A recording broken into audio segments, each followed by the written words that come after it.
A $32 billion Florida-based wind turbine company called NextEra has sued an Ontario resident who doesn't want skyscraper-sized wind factories sprouting up around her home. Now, everyone has the right to file a lawsuit in Canadian court, even foreign multi-billion-dollar giants. Hey, mega corporations have feelings too. They're suing this woman, Esther Wrightman. Space with applications PowerPoint Finder. Space with application power.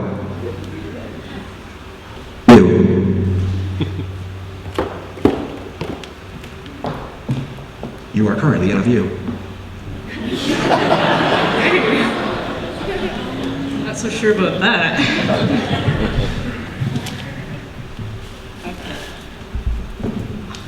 I'm better with megaphones than microphones.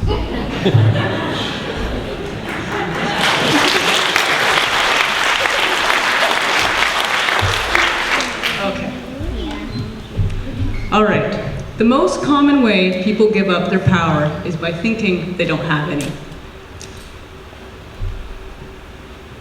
You have the power, I have the power, even the kids have the power to speak to everybody. It's not just government officials that have the power to make change. This is a letter that my daughter wrote, she's 7, to the Ministry of Energy. And when he quit, we sent it to the next one. And when he didn't answer, we sent it to the deputy minister. Still no answer, but you keep trying. Persistence pays eventually. This is a view of our area with all the turbines that are proposed here. The ones that are dark blue are the ones that are already up, and the ones that are red are ones that are currently being approved or in the works. The ones that are light blue are the ones that are going to be actually there's more than that of the light blue. The ones that are just kind of on the radar, wind companies are in the area.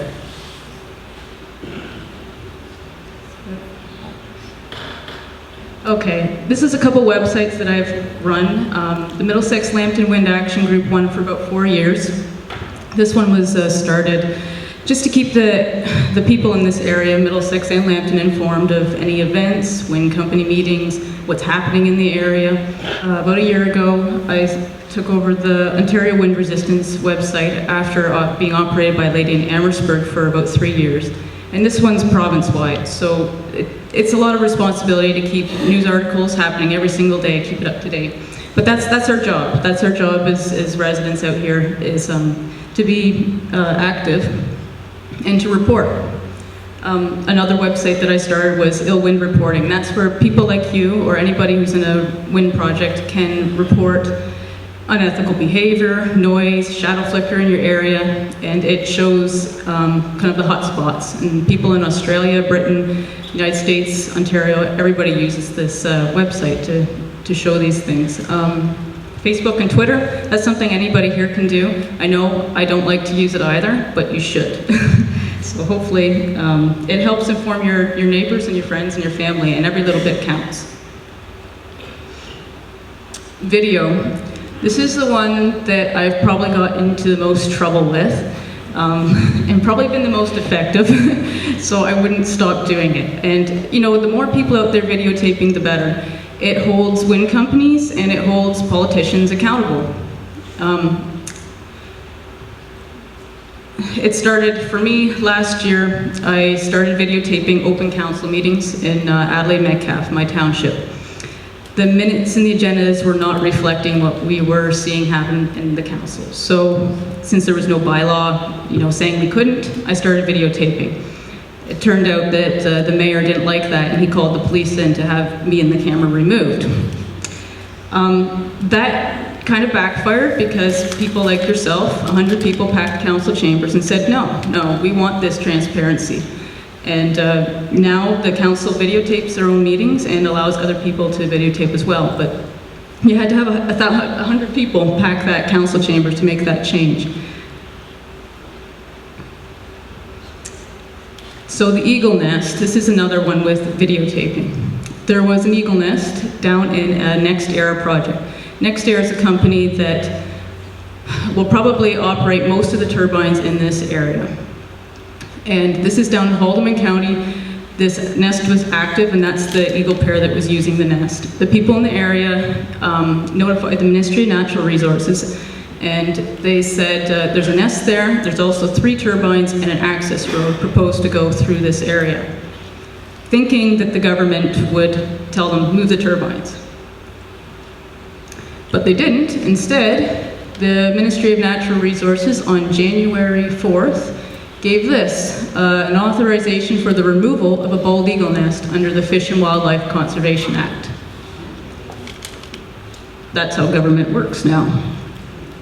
And the next day, on a Saturday morning, the cranes were out and the chainsaws, and NextError was busy cutting away. You can see the nest at the top of that tree.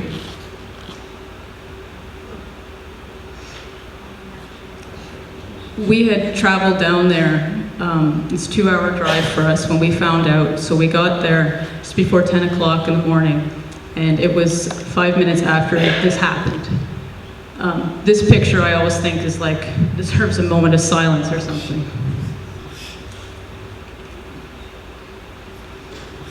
These are huge nests. This is not just a little sparrow nest.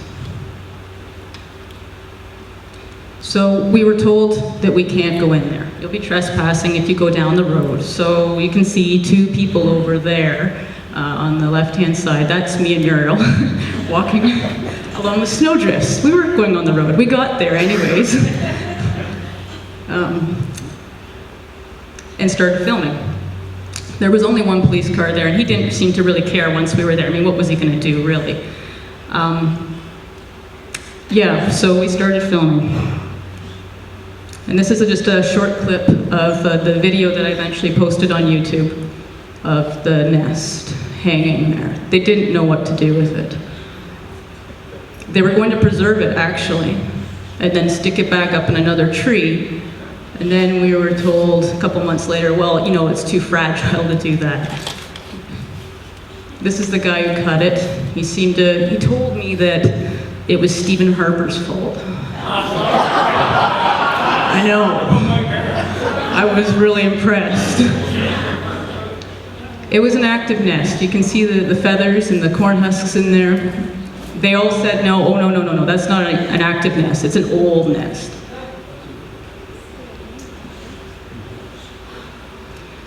So the pictures and the videos from this basically sparked international outrage, not just in Haldimand, not just in Ontario, but worldwide.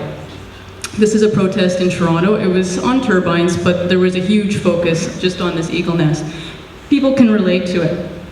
It's just like listening to Barb's presentation there. It's like having your house removed. It's a separation thing. They're destroying this habitat. And that's just like your habitat being destroyed when you have hundreds of these turbines put in your area. Even 6 Nations protested the NextEra site down in Haldimand County because they weren't notified at all either. Nobody was. It just happened. Like I said, it was a Friday evening and they took it down on a Saturday morning. So their MVP Toby Barrett said, clearly the Ontario government and its Green Energy Act have corrupted the system. With so much money to be made by the government's wind proponent friends, concerns for wildlife and rural values are steamrolled while opponents are kept in the dark. We've been told that the nest was removed to reduce eagle mortality, a clear admission that wind turbines kill eagles. Isn't that true? And this is what it looks like now. These 3 turbines are up. You can see the roosting tree there where the eagles were, and the nesting tree was where those turbines are, and they're all gone. They bulldozed all the trees down. Those are monstrous machines. So you think it wouldn't happen again? That they would say, no, we won't cut any more trees, we won't cut any more eagles' nest out. This is a pair that's in Park Hill. This is local. Another NextError project. Another NextError project's been approved already. And yeah, so what are they going to do with this? Are they going to cut it down? They say they won't, but then this law was passed, July 1st. A person carrying out a renewable energy, effective July 1st. The following do not need approval from the MNR to destroy or remove a nest or eggs. A person carrying out a renewable energy project with the required renewable energy approval under the Environmental Protection Act. Like, this law, I swear, was made just because of that nest being cut down. They're giving it specifically to wind companies and solar companies. Nobody else, but hey, if you're one of those special companies, cut away. So that Bornish nest, I'm not so sure it's safe. So this takes me to the lawsuit. Yeah, NextEra, NextError, NextError, whatever you want to call them. Yeah, so the top logo I had been using for about 9 months. I never heard a thing from NextErra on it. They never said anything to me. Not until this Eagle Nest video was put up. And to me, it's parody. It's fair comment. We're allowed to do that in Canada. We can do that. That's just, that's freedom of speech and expression. But NextErra didn't like that. So they sent me a cease and desist order. It's a form of bullying and intimidation. They say, stop doing that, be nice, be quiet. And they wanted me to take down my 2 videos, not just the video of the Eagle Nest coming down, but where I interviewed NextEra reps on the Eagle Nest. And on that video, there wasn't any image of NextEra, which was strange. So that made me tell, it kind of said to me, this isn't about these images, this is about those videos, this is about the Eagle's Nest, that's what they want taken down. They're just not saying it outright. And then they when I said no, because I did say no, they said to WordPress that hosts the blog, they said, get those images off, and WordPress did take them off. And I said, no, put them back on. This is totally legal, I've done nothing wrong. And they said to NextErra, okay, NextErra, if you don't sue her in 14 days, those images are going back up. So they sued me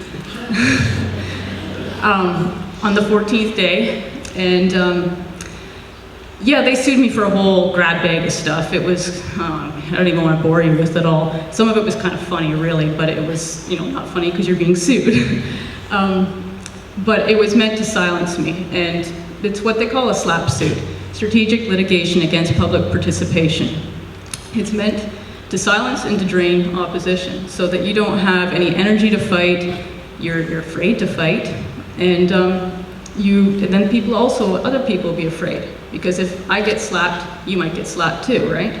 But don't be afraid, that's not the message here. So I wrote my statement of defense to NextEra, and I went public with the issue. I just posted all the legal documents and everything. And I think that NextEra probably didn't think I was going to do that, which is strange, because they didn't really do a good check on me, because I make everything public.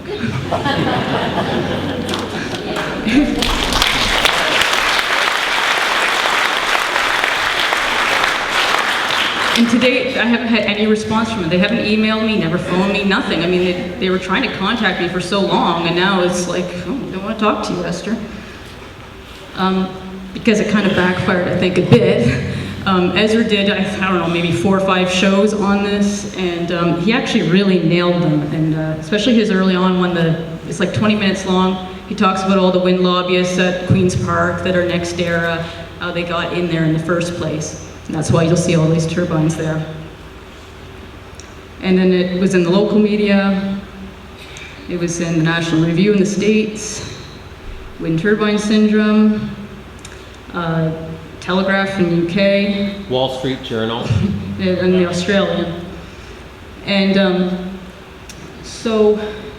and then our MPP, my MPP, Monty McNaughton, wrote to the Auditor General, and he said, I consider this a SLAP suit on my constituent. And ironically, at the same time I went public on this, in legislature, this SLAP suit bill came up, anti-SLAP suit. And it was the same week I thought, oh really, is this made for me or something? And so he wrote Gerritsen, and the response from the Auditor General was, however, I can tell that if Bill 83 is passed, the rule will apply to suits brought before the bill comes into force, thus allowing for dismissal of strategic litigation after a fast-track motion procedure. So basically there's hope. There's hope that, if this is a SLAP suit, which it looks like, that it can be null and void. But up until now, basically it's going to just sit there. So I can't post the images, or I risk having my website accepted taken down. And that's exactly what NextEra wants, except they didn't want the publicity. So, in closing, a couple quotes that I always tell myself. First they ignore you, then they ridicule you. That's been the last 4 years, or 8 for some people. Then they fight you, and that's what they're doing now. And then you win. So you can't quit when they're fighting you. I mean, this is it. Just hold out for that last bit. And never doubt, a small group of thoughtful, committed people can change the world. Indeed, is the only thing that ever has. And that's you guys, that's everybody out here. So, all just kind of keep your nose to the grindstone and do what you can. All right, thank you.